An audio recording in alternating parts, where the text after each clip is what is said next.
budaya positif yang terdiri dari mulai dari penyebaran pemahaman dan penerapan pengalaman budaya positif. Kita langsung saja ya Bapak Ibu. Semangat ya? Semangat ya? Semangat. Boleh nggak ya ikut semangat? Semangat. Oke boleh kita mulai lagi. Tepuk semangat.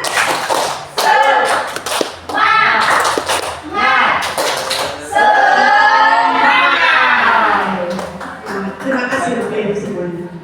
Alhamdulillah masih semangat semua.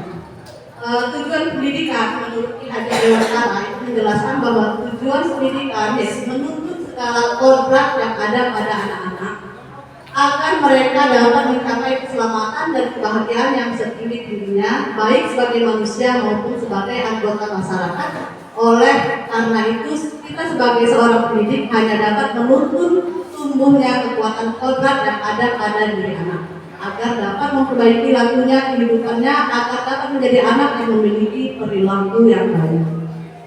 Kemudian, apakah itu budaya positif? Sering kita mendengar istilah budaya positif. Budaya positif itu diawali dengan perubahan paradigma tentang teori kontrol. Budaya positif merupakan perwujudan dari nilai-nilai atau keyakinan universal yang diterapkan di sekolah, yaitu nilai dan kebiasaan di sekolah yang berpihak pada murid agar mereka dapat berkembang menjadi pribadi yang kritis, penuh hormat dan bertanggung jawab sesuai dengan profil pelajar Pancasila. Kemudian konsep budaya positif itu terdiri dari 8 konsep. Yang pertama, perubahan paradigma belajar. Yang kedua, disiplin positif. Yang ketiga, nilai-nilai kebajikan. Yang keempat, kebutuhan dasar manusia. Yang kelima, motivasi perilaku manusia. Dan yang keenam, posisi kontrol guru. Ketujuh, keyakinan kelas. Dan yang terakhir, segitiga restitusi. Kita lanjut yang pertama, perubahan paradigma. Untuk membangun budaya positif sekolah, perlu menyediakan lingkungan yang positif, aman dan nyaman agar murid mampu berpikir, bertindak mandiri dan bertanggung jawab. Biasanya disiplin itu dikaitkan dengan kontrol guru dalam menghadapi muridnya. Nah, di sini ada satu. Anda dan teman Anda akan melakukan kegiatan cobalah buka. Anda adalah A. Tugas Anda adalah mengepalkan salah satu tangan Anda.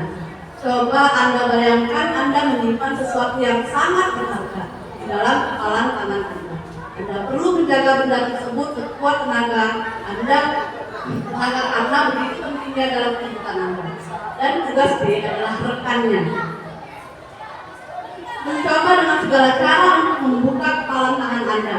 Teman Anda B boleh membujuk, menghadik, mengintimidasi, memarahi, menggoda, menggelitik, bahkan menawari Anda uang agar untuk bersedia membuka kepala tangan. Pertanyaannya, apakah Anda akan menutup atau membuka kepala tangan Anda? Yang kedua, dalam kegiatan ini sesungguhnya siapa yang memegang kendali atau kontrol untuk membuka ataupun menutup kepala tangan? Coba kita bayangkan tangan kita. Kalau kita memegang sesuatu yang berharga, apakah akan kita buka dengan begitu saja untuk kawan kita?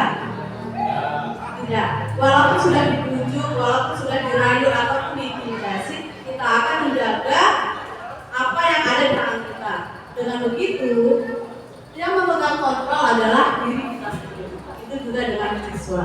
Selanjutnya, teori kontrol itu terdiri dari ilusi guru mengontrol murid, kemudian ilusi bahwa semua penguatan positif, efektif dan bermanfaat, kemudian ilusi bahwa kritik dan membuat orang merasa bersalah dapat menguatkan karakter.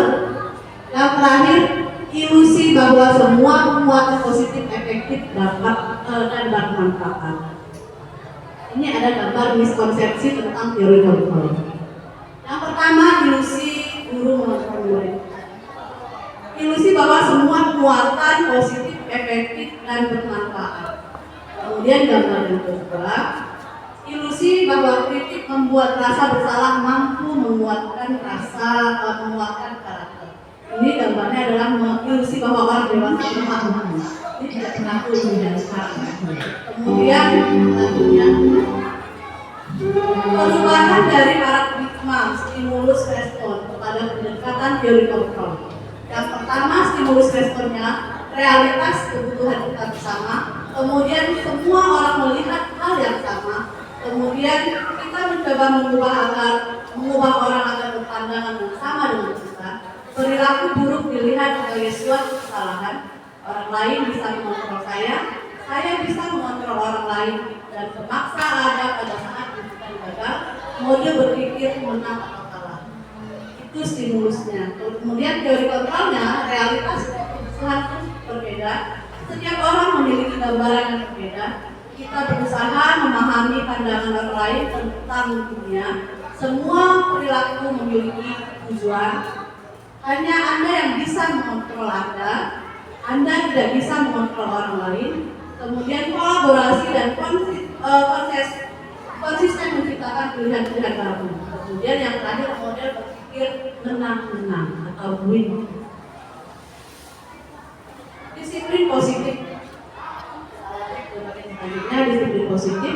Disiplin berasal dari kata disiplino yang artinya pelajar. Disiplin mengacu pada disiplin dialog yang memiliki tanggung jawab terhadap apa yang dilakukan berdasarkan nilai-nilai yang diyakini.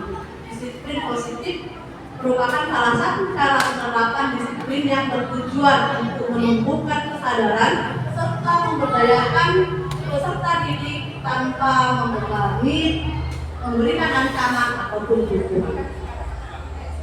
Ya, makna disiplin. Disiplin adalah kemampuan memerintahkan diri sendiri dalam mengontrol dan menguasai diri untuk memiliki tindakan yang mengacu pada nilai-nilai yang kita hargai dengan penuh tanggung jawab tanpa perintah dari orang lain. Ini ada pelajaran Pancasila yang terdiri dari beriman dan bertakwa kepada Tuhan Yang Maha Esa, kebinekaan global, bergotong royong, kreatif, bernalar kritis, dan mandiri. Maksud dari nilai-nilai yang kita hargai adalah nilai-nilai kebajikan. Nilai kebajikan yang dicapai pada setiap anak manusia yang dikenal dengan profil pelajar Pancasila. Mencakup seluruh nilai-nilai universal yang sudah disebutkan tadi.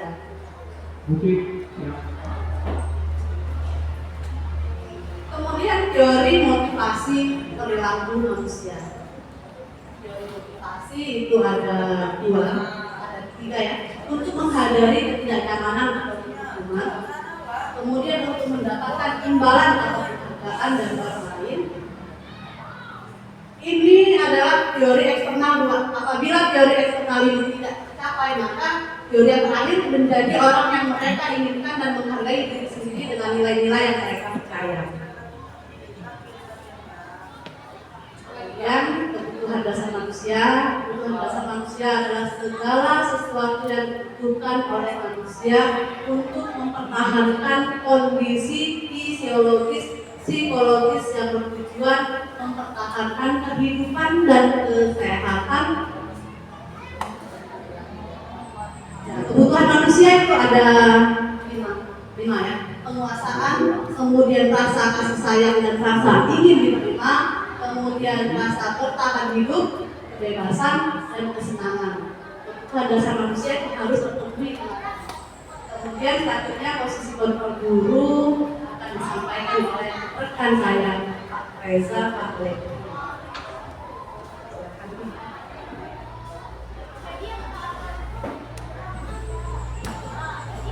Baiklah, terima kasih kepada Ibu Risma telah memberikan waktu kepada saya.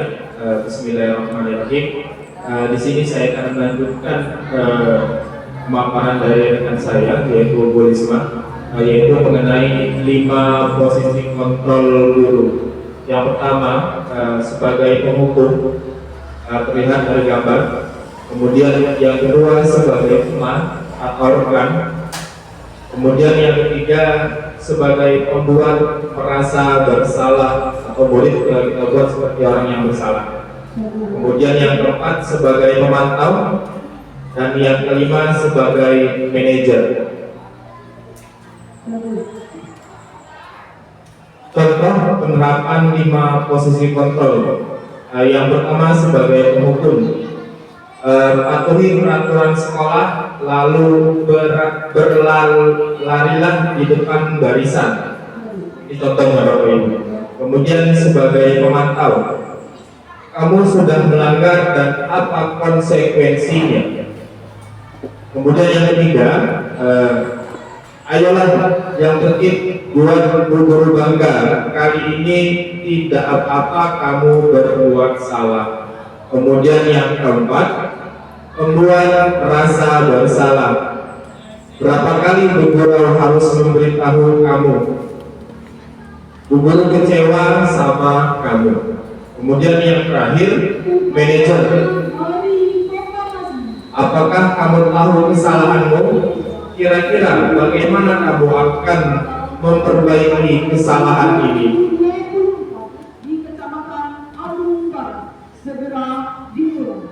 Baiklah, ini dia ada 5 posisi kontrol. Yang pertama motivasi, guru berbuat, guru berkata, hasil kaitan dengan dunia, kemudian murid berkata, kemudian dampak pada murid. Jadi ada identitas gagal, kontrol dari luar, kemudian identitas berhasil atau sukses, kemudian yang ketiga identitas berhasil sukses atau kontrol diri. Yang berikutnya menghindari hukuman, menghukum, menghardik, menunjuk-nunjuk, menyakiti dan menyindir, membuat merasa bersalah, berceramah dan mengatakan seharusnya ibu kecewa. Kemudian guru berkata, kalau kamu tidak melakukannya, awas ya, rasakan. Itu bentuk dari menghukum. Kalau membuat merasa bersalah, kamu seharusnya sudah tahu ibu lelah sekali mengatakannya, ibu stres. Kemudian yang ketiga,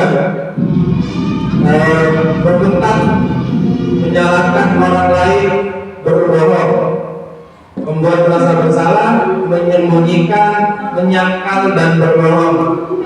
Kaitan dengan dunia berkualitas, murid meletakkan guru di luar dunia berkualitas, murid meletakkan guru di dalam dunia berkualitas.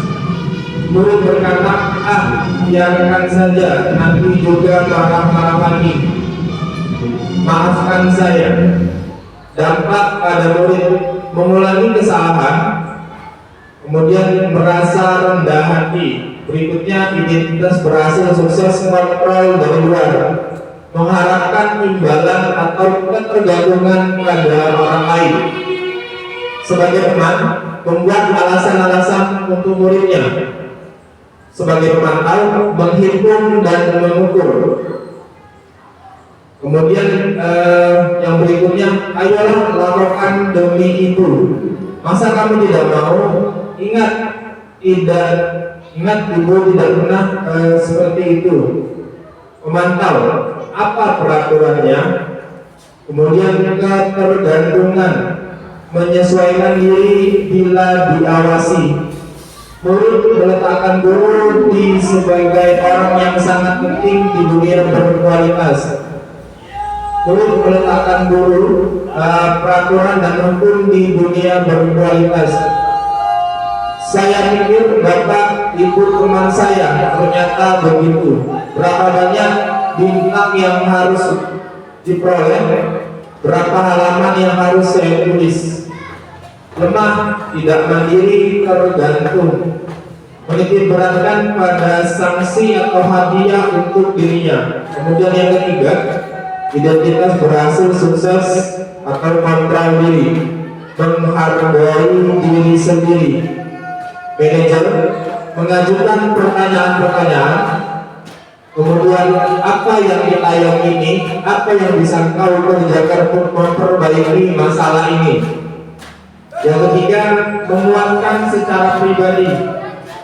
Yang keempat, murid meletakkan dirinya sebagai individu yang positif dalam dunia berkualitas. Kemudian berikutnya, bagaimana cara saya bisa memperbaiki keadaan ini? Dan yang terakhir, mengevaluasi diri, bagaimana cara memperbaiki dirinya. Baiklah, kita masuk ke berikutnya. Pertanyaan pemantik. Saya kecewa sekali dengan kamu. Kamu tidak pernah benar melakukannya. Ayolah, lakukan demi ibu atau bapak. Apakah kamu mau mendapatkan stiker bintang hari ini? Bagaimana kamu bisa menyelesaikan masalah ini? Kamu selalu yang paling terakhir. Pertanyaan. Saya kecewa sekali dengan kamu. Kamu tidak pernah benar melakukannya. Ayolah, lakukan demi ibu dan bapak. Apakah kamu mau mendapatkan bintang hari ini? Bagaimana kamu bisa menyelesaikan masalah ini? Kamu selalu yang paling terakhir.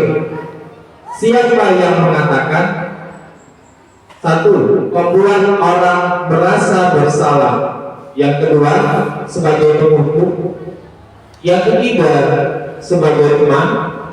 Yang keempat, pemantau. Kemudian berikutnya sebagai manajer. Dan yang terakhir, kembali sebagai penghukum.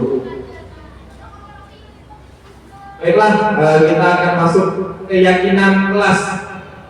Untuk menciptakan budaya positif, kita perlu membuat sebuah keyakinan kelas, atau lebih sederhananya kesepakatan kelas, di mana merupakan salah satu disiplin positif yang dapat diterapkan dalam membangun budaya positif di lingkungan sekolah. Dengan adanya sebuah keyakinan kelas atau kesepakatan kelas, diharapkan mampu mewujudkan tujuan dari pendidikan yang lebih berorientasi kepada profil pelajar Pancasila. Kegiatan membuat keyakinan kelas. Guru bersama siswa membuat keyakinan kelas atau kesepakatan kelas. Yang pertama, berdiskusi tentang peraturan, bisa dilihat sesuai gambar, bapak-bapak, ibu-ibu. Kemudian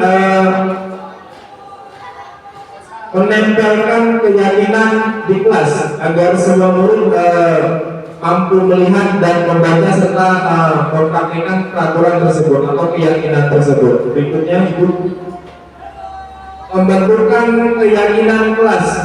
Keyakinan kelas bersifat abstrak daripada peraturan yang lebih rinci dan konkret atau detail.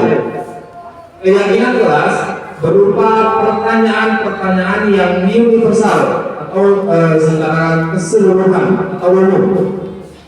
Berikutnya, pernyataan keyakinan kelas senantiasa dibuat dalam bentuk positif, tidak ada unsur negatifnya ya. Berikutnya, keyakinan kelas hendaknya tidak terlalu banyak sehingga mudah diingat dan dipahami. Jadi keyakinan kelas biasanya dibuat minimal 5 atau maksimal 10 lah, bahkan mungkin bisa dibawa ke Bapak Ibu, karena kalau terlalu banyak tadi pada akhirnya muridnya tidak akan bisa menjalankannya dengan baik. Berikutnya, semua warga kelas sebaiknya ikut berkontribusi dan dalam membuat kegiatan kelas lewat curah pendapat. Artinya setiap murid mempunyai kesempatan yang sama untuk memberikan pendapat mereka. Kemudian bersedia meninjau kembali keyakinan kelas di waktu ke waktu.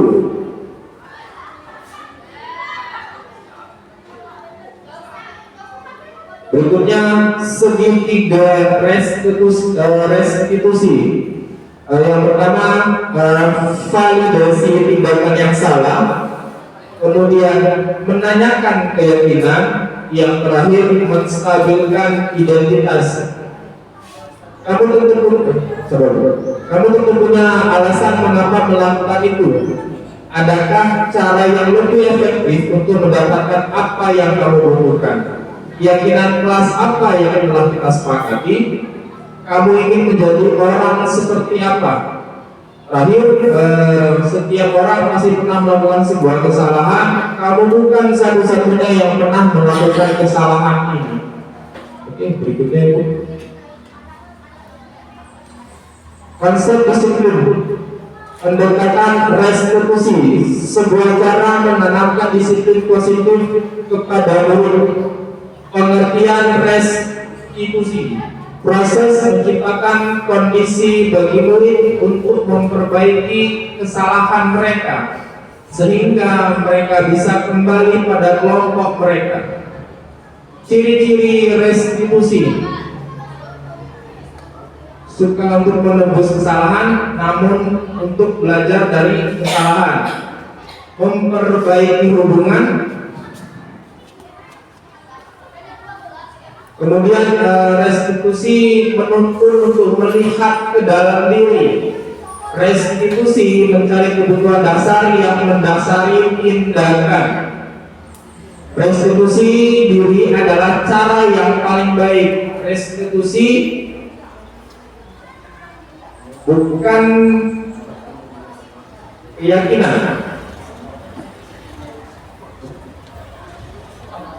Restitusi adalah solusi.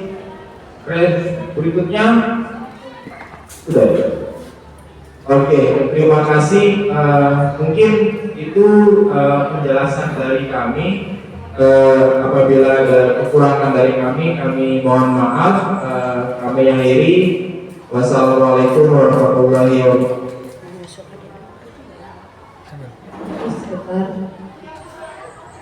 Tadi membahas restitusi. Keyakinan kelas ya. Keyakinan kelas. Kelihatan nggak? Enggak kan? Keyakinan kelas tadi kita berdiskusi dengan siswa untuk membuat sebuah keyakinan.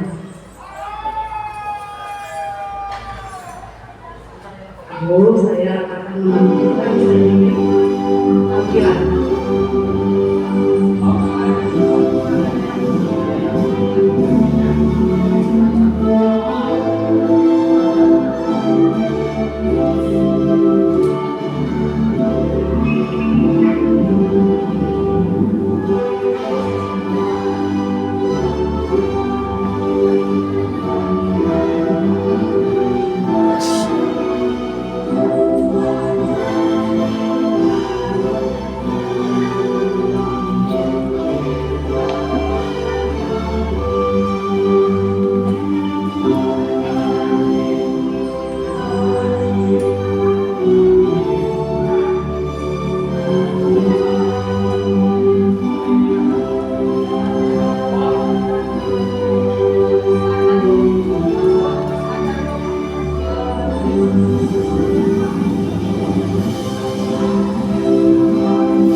Bentar ya Bapak Ibu, saya mau menampilkan video keyakinan kelas dan restitusi.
Sambil menunggu videonya kirim.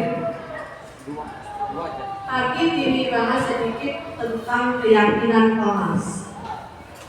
Pernah nggak sih kita dengar istilah keyakinan kelas? Keyakinan kelas itu hampir mirip dengan yang namanya peraturan kelas.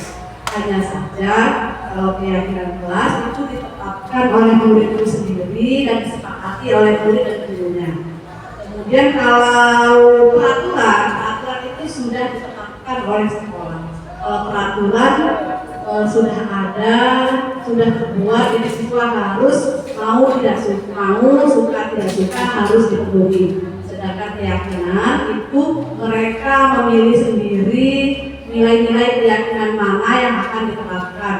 Dengan mereka menyepakati, diharapkan mereka meyakini dan mematuhi sehingga menerapkan, kemudian harapannya kebiasaan itu akan muncul pada kehidupan sehari-hari.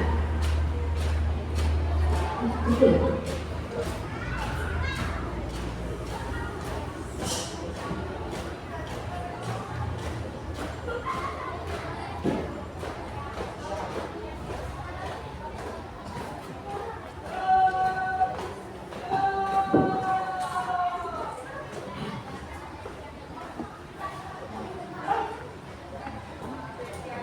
Mengajukan juga dipimpin oleh Inspektur Upacara.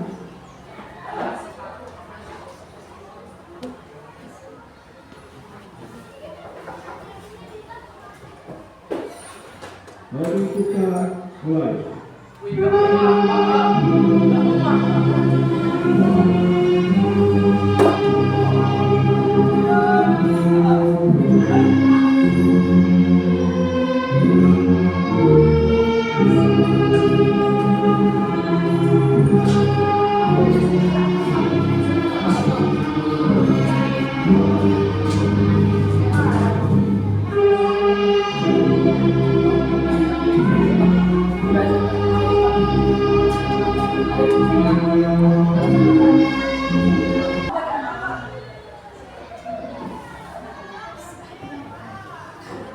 Ya baiklah kawan-kawan semua, keyakinan kelas itu agak mirip dengan peraturan kelas.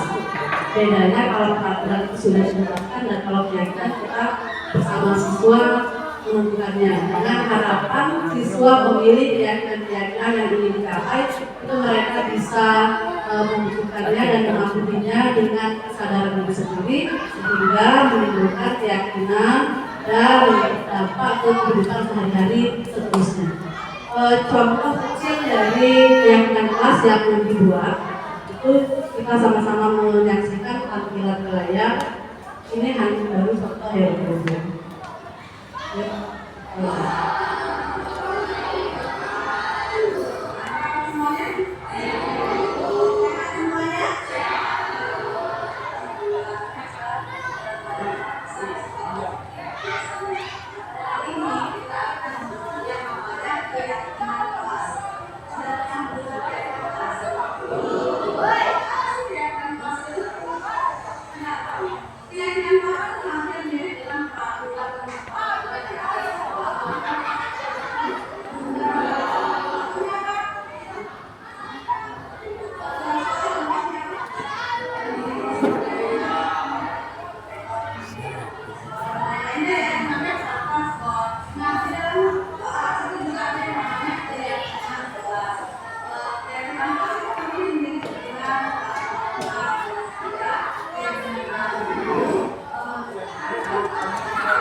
untuk bisa menuliskan atau menuangkan keyakinan kelas apa yang akan mereka tulis dengan menggunakan kalimat positif.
Kemudian siswa menempelkan keyakinan yang sudah mereka tulis ke papan keyakinan kelas. Siswa menempelkan keyakinannya.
Setelah anak-anak menempelkan keyakinan yang mereka tulis, kemudian keyakinan anak tersebut kita kelompokkan berdasarkan golongannya masing-masing. Misal seperti dilarang membuang sampah, itu kita masuk ke menjaga kebersihan.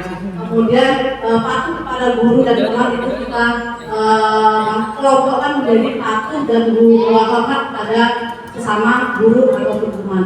Kemudian datang tidak terlambat atau tepat waktu ataupun disiplin itu kita kelompokkan menjadi satu. Nah, keyakinan yang sudah kita kelompokkan itu untuk kita sepakati bersama siswa untuk saling dipenuhi dan saling untuk tidak melanggar, mereka akan memenuhi keyakinan mereka diri sendiri. Jadi dengan harapan mereka yang menulis, mereka yang menjalankan, dan mereka yang akan menjaganya. Itu harapan untuk keyakinan kelas. Kemudian ada selanjutnya itu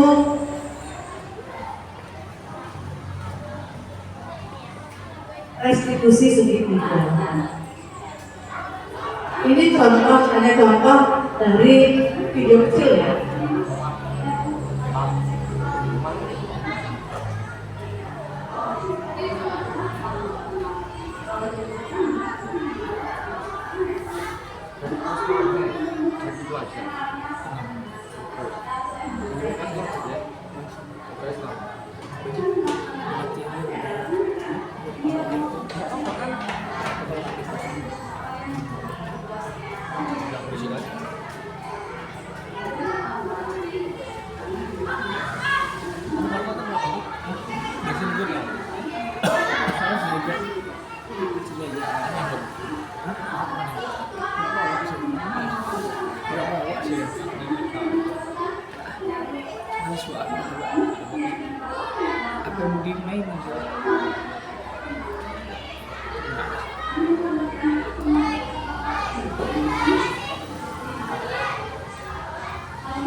Dari video yang sudah ditampilkan ini menerapkan tiga restitusi di mana fungsi guru itu sebagai manajer. Selama ini kita menangani permasalahan-permasalahan pada siswa itu mengandalkan kita sebagai penguasa, ya. Kemudian dan membuat rasa bersama. Nah, dari materi segitiga restitusi kita bisa mengubah pola pikir kita untuk memperbaiki tindakan yang akan kita lakukan ke depannya. Dari kasus yang ditampilkan ini kasus seorang siswa yang tidak bisa mengendalikan amarahnya ketika teman-temannya mencontek. Langkah yang pertama yang harus kita lakukan adalah untuk menerapkan segitiga restitusi itu menstabilkan identitas terlebih dahulu. Kita stabilkan dulu identitasnya dengan dialognya.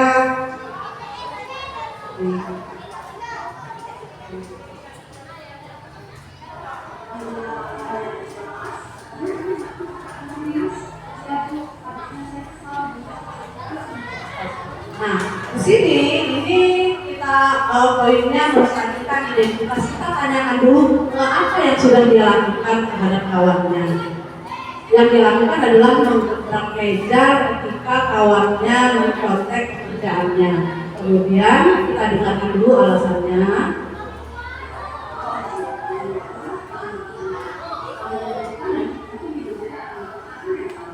Menstabilkan identitas bahwa itu wajar untuk dilakukan orang yang sedang marah. Kemudian langkah selanjutnya itu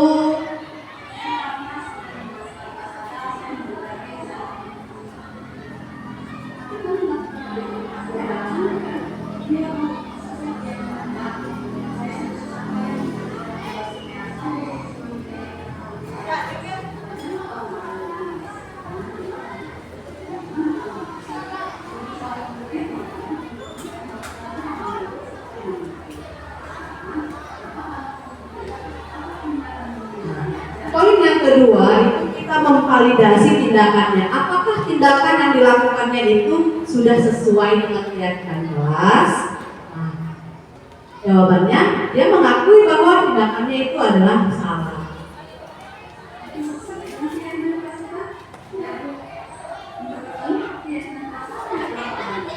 Keyakinan kelas yang dilanggar, dia menyadari sendiri keyakinan kelas apa yang mereka yang dia langgar. Kemudian yang tahapan yang terakhir adalah menanyakan keyakinan apa yang harusnya dia lakukan dalam menghadapi masalah tersebut.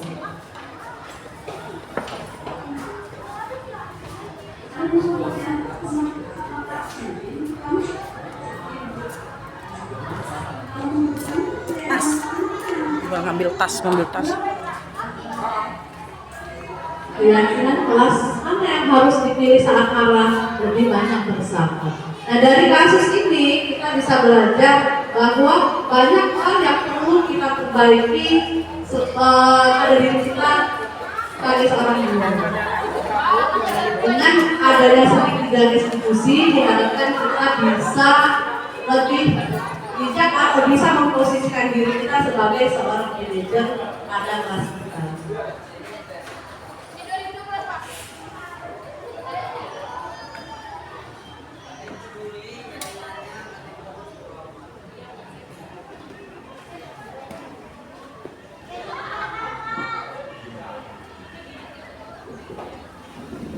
Oke, mungkin hanya sekedar mengingatkan saja tanpa bermaksud untuk menggurui. Kita memang selama ini mungkin bukan salah ya Bapak Ibu, tapi mungkin selama ini pemahaman kita belum paham sampai sejauh itu, dan untuk pindah dari posisi yang sudah nyaman ke posisi yang baru itu memang membutuhkan proses, membutuhkan waktu yang cukup lama. Tapi kita berharap jika memang itu bisa lebih baik, kenapa tidak kita coba lakukan.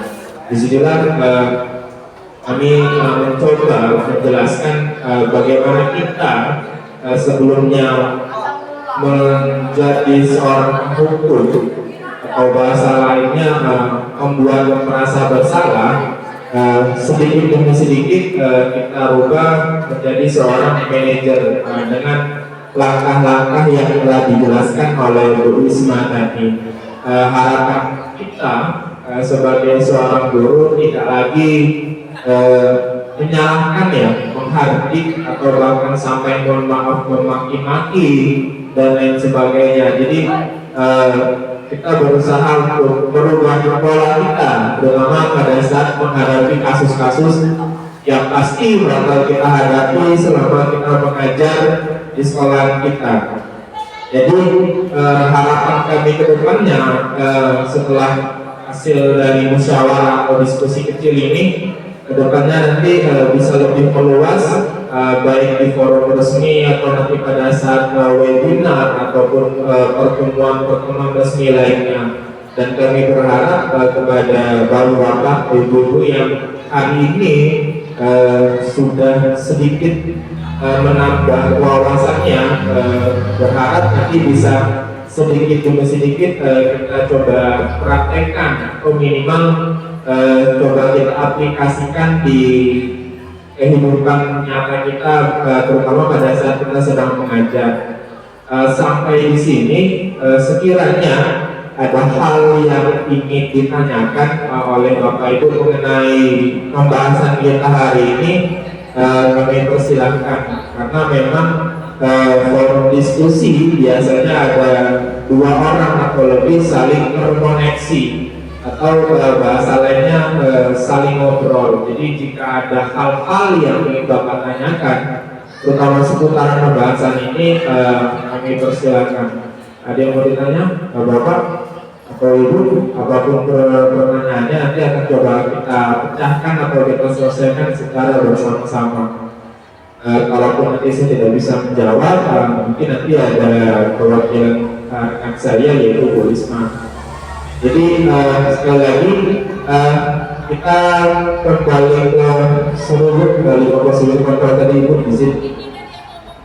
Ya, jadi secara garis besar ada 5 posisi kontrol dulu ya dalam menghadapi semua permasalahan. Sabar, lagi dipindahkan slide-nya, jadi biar kembali mengingat, sekedar mengingatkan saja. Oke, nah ini ya. Jadi saya termasuk saya selama ini mengajar saya akui kalau tidak sebagai penghukum pasti sebagai pembuat merasa bersalah. Lebih suka menyalahkan muridnya ketimbang diskusi, ketimbang kita bertanya dan lain sebagainya. Nah, lewat pemahaman yang kami pelajari dari guru penggerak, mudah-mudahan kalaupun bahasanya kami belum bisa memberikan atau berbagi kepada Bapak Ibu, setidaknya kami sedikit demi sedikit merubah pola kami yang tadinya mungkin tidak tahu atau bahkan mungkin mohon maaf salah ya, tapi pada akhirnya nanti bisa menjadi guru yang lebih baik, karena memang balik lagi ke pengertian dari Ki Hajar Dewantara, pada dasarnya kodrat murid itu sudah terukir. Jadi kita sebagai seorang guru mungkin hanya butuh membimbing mereka atau menuntun mereka sesuai kodrat mereka.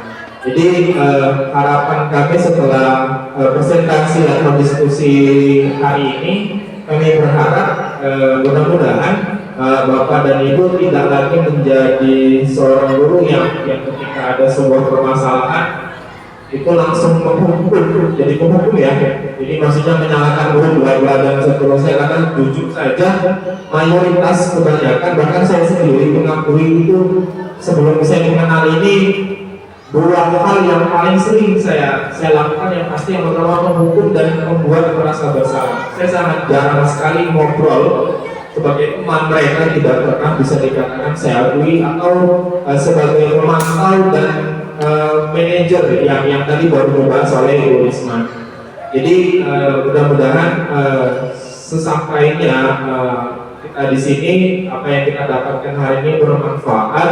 Kalaupun belum bisa kita aplikasikan ya untuk orang banyak, setidaknya untuk diri kita sendiri. Karena dalam slogan guru penggerak itu ada 3 Bapak Ibu.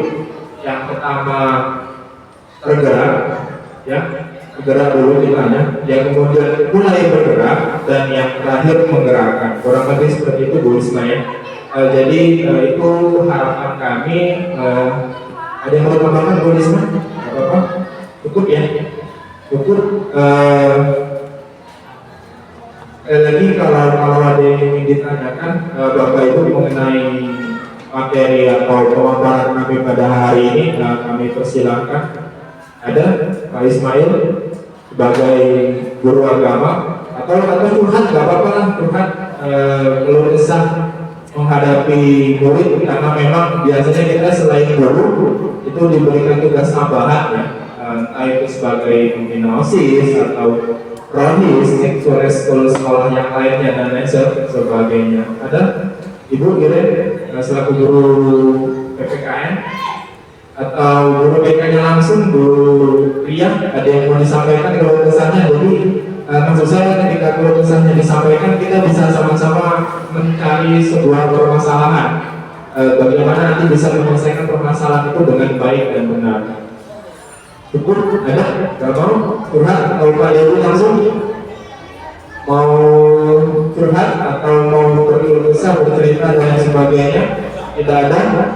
Mungkin itu saja, karena tadi dibuka oleh Bu Risma, jadi lebih baik beliau sendiri nanti yang mengakhiri sesi presentasi pada siang hari ini. Kepada Ibu Risma kami persilakan. Alhamdulillah sudah begitu banyak yang kita jelaskan ya. Memang mengubah kebiasaan kita itu sulit ya. Dari yang sebagai hukum itu kita harus menyelami dulu kondisi anak. Kemudian kita harus paham dulu kenapa anak tersebut bisa berbuat seperti itu. Memang sulit, selama ini memang kita selalu memojokkan anak bahwa anak itu tetap bersalah tanpa kita tahu latar belakangnya berbuat kesalahan itu seperti apa. Nah, dengan adanya pendidikan guru putra ini, alhamdulillah kita sama-sama belajar sama-sama mengubah pola pikir kita seorang guru dengan istilah Ki Hajar Dewantara, kita menghambang para guru. Semoga kita bisa memulai dari diri kita sendiri, di lingkungan diri sendiri, kemudian di lingkungan sekolah, dan kemudian semoga saja sekolah kita bisa menjadi sekolah penggerak ke depannya. Mungkin itu yang hanya bisa kami sampaikan. Dengan ini saya Rismawati dan Pak Reza, Pak Levi undur diri. Mohon maaf apabila banyak kesalahan terjadi, salah penafsiran, salah kata-kata, dan salah menyampaikan. Kami mohon maaf. Kami perlu belajar lebih banyak lagi, dan proses itu bukan hal yang mudah. Terima kasih atas waktu yang telah disempatkan. Yang saya akhiri. Wassalamualaikum warahmatullahi wabarakatuh. Waalaikumsalam warahmatullahi wabarakatuh.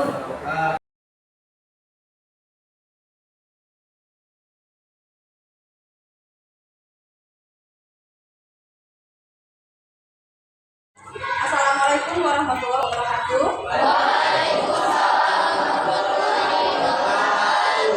Apa kabar semuanya? Sehat semuanya? Alhamdulillah ya, kita dalam keadaan sehat bisa bersekolah seperti biasanya.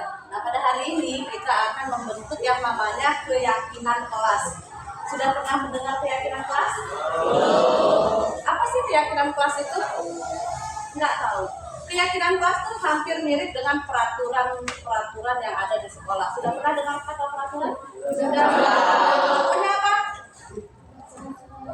Peraturan sekolah contohnya apa?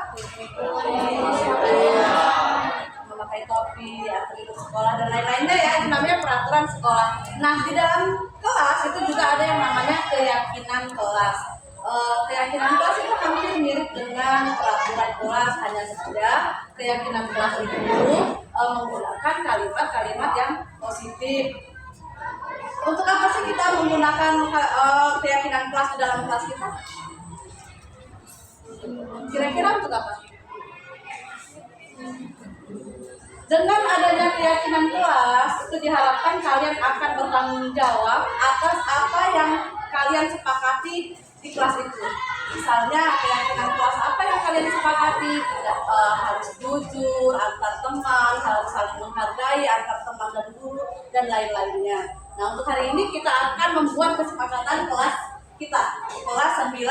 Saya akan membagikan kertas ini yang akan kalian isi dengan keyakinan kelas apa yang akan kalian sepakati. Gunakan kalimat yang positif. Paham ya?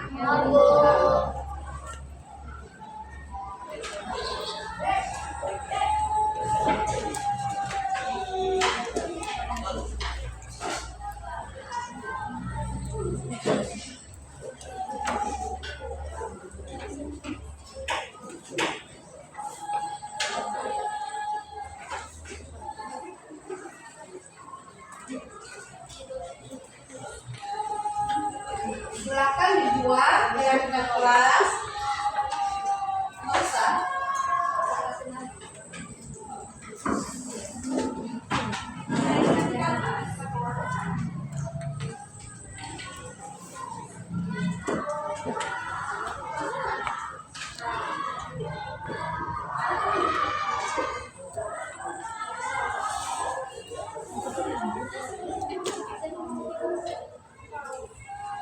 Silakan dibuat keyakinan kelas yang nantinya keyakinan kelas itu akan kita kelompokkan, kemudian akan kita sepakati ya. Silakan dibuat.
Satu. Nanti akan kita kelompokkan. Sudah, yang sudah boleh ditempel ke depan. Yang sudah boleh ditempel. Pelan-pelan, satu-satu tempelnya orangnya. Ayo, pelan-pelan. Nanti malah jatuh. Pelan-pelan. Ayo silakan tempel. Di mana aja tempatnya yang kosong. Oke. Lanjut. Yang sudah boleh di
ya, yang sudah menempel langsung duduk kembali ya.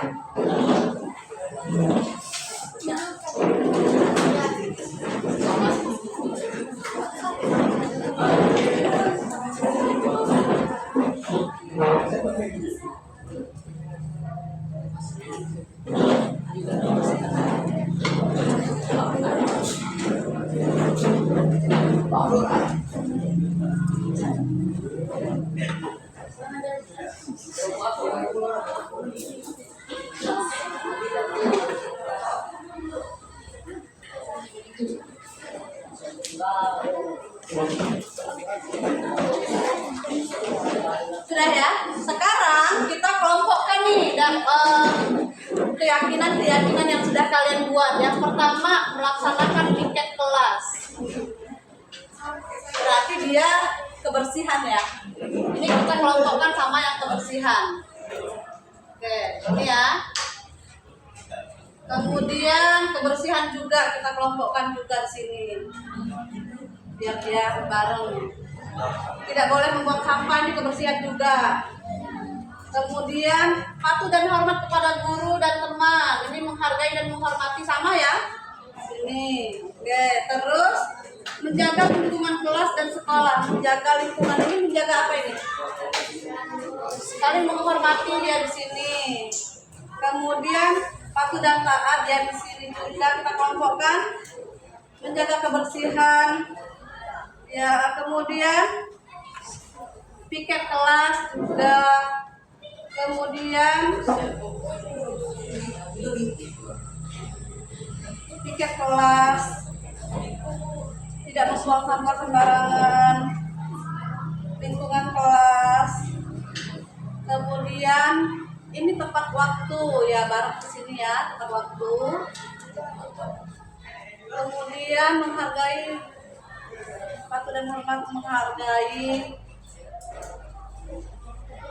Ya, hormat menghargai dia di sini juga.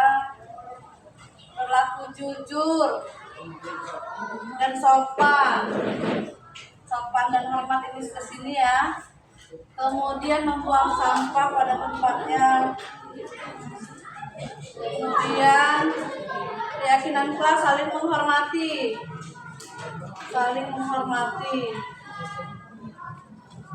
Oke. Peraturan kelas menghormati juga, mematuhi.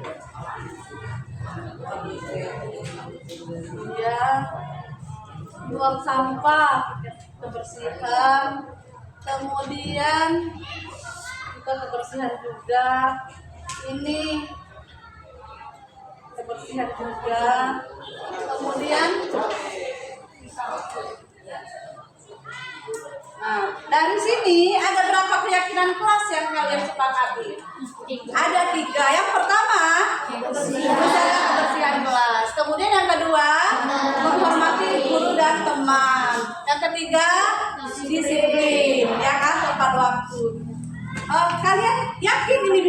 dipenuhi? Bisa? Apakah kalian sepakati? Sepakat? Oke, berarti keyakinan kelas ini kita sepakati ya? Setuju? Setuju. Tangan dulu.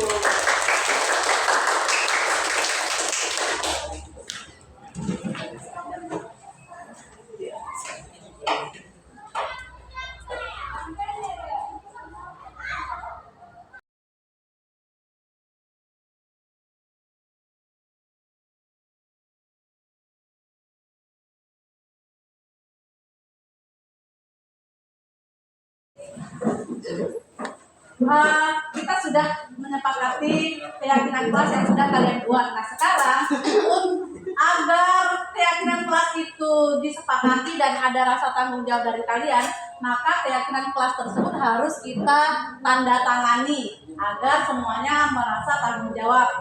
Sekarang silakan ditandatangani keyakinan kelas yang telah kita sepakati.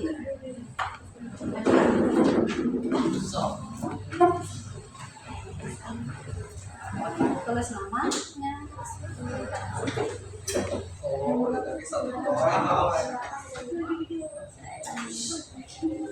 Singkat saja. Silakan gantian.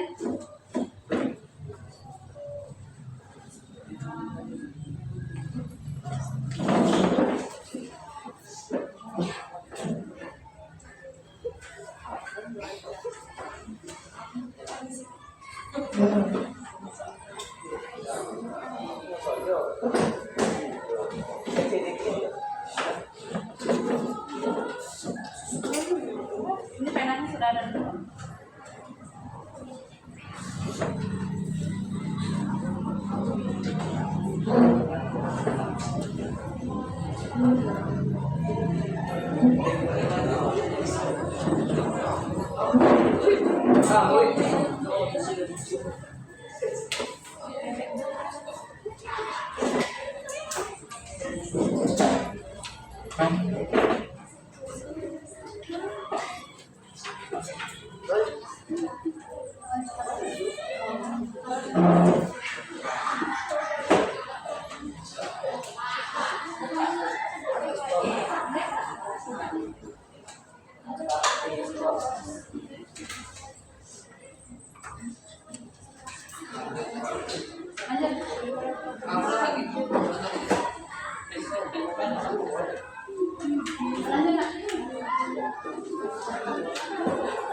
Tulis nama tanda tangan.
Ayo yang sebelahnya siap-siap. Nah.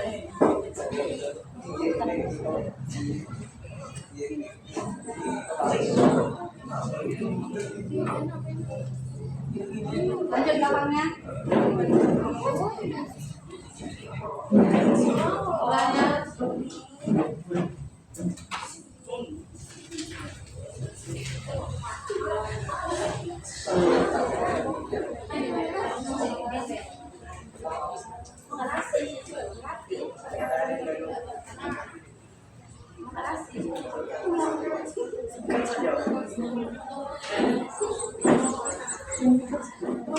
Lanjut sebelahnya.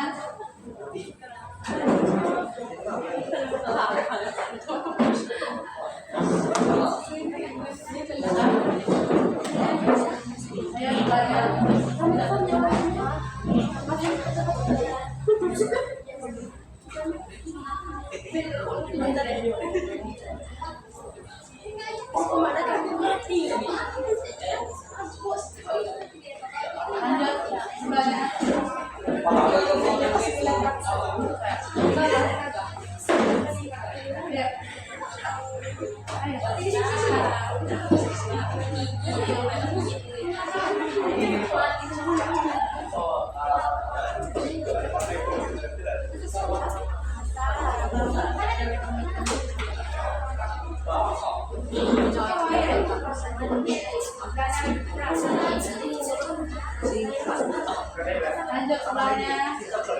Lanjut sebelahnya. Ya, dua-duanya langsung aja. Ya, lanjut sebelahnya.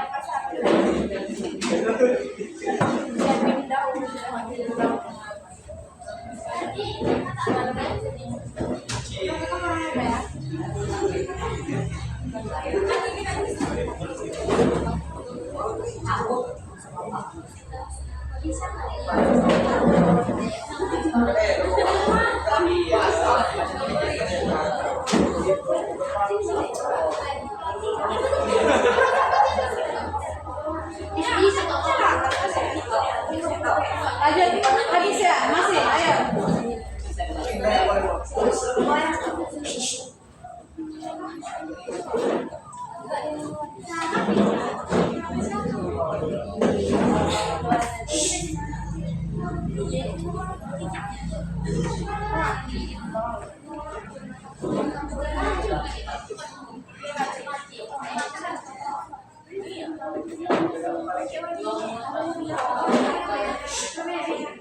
Ayo, habis ya?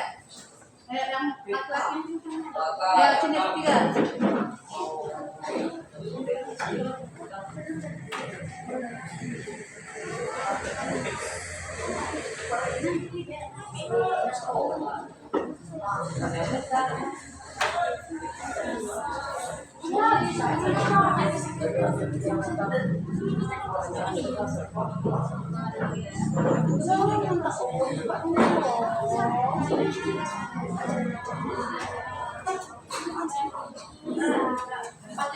Ya, terima kasih. Dengan begitu sudah kita tanda keyakinan kelas kita, maka kita sama-sama harus memenuhi dan bertanggung jawab atas keyakinan kelas yang telah kita pilih.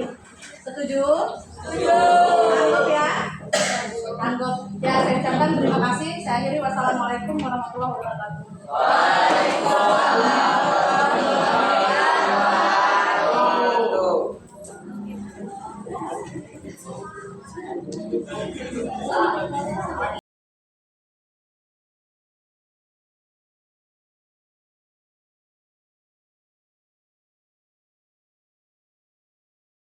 Assalamualaikum warahmatullahi wabarakatuh. Nama saya Yulis dari kelas 9F. Assalamualaikum warahmatullahi wabarakatuh. Nama saya Raka dari kelas 9F. Assalamualaikum, nama saya Dia Fitri dari 9F. Assalamualaikum warahmatullahi wabarakatuh. Perkenalkan, nama saya Lusanisa dari kelas 9F.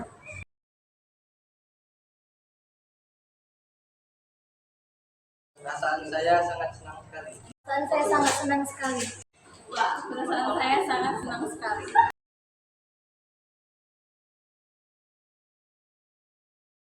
Sangat penting sekali. Sangat penting sekali.